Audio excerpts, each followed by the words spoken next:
Šodien mūs izsauc uz neticamu situāciju. Sievietei virs iestieptajiem griestiem burtiski peles skraidīja.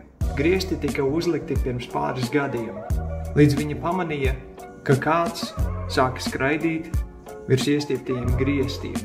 Kad atvērām griestus,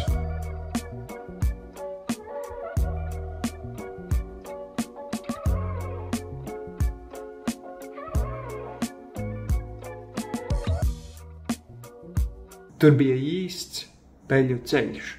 Mazs caurums bija kļuvis par ieeju veselas kolonijas piedzīvojumiem. Mēs visu iztīrījām, dezinficējām un aiztaisījām caurumu.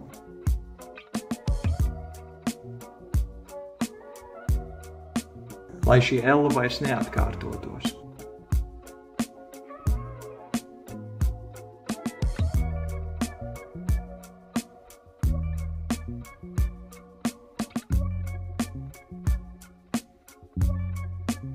Ja rodas aizdomas, ka virs griestiem dzīvo peļu kolonija vai pat pruseki skraida, sauc profesionāļus. Mēs ne tikai uzliekam, bet arī glābjam no šitādām situācijām.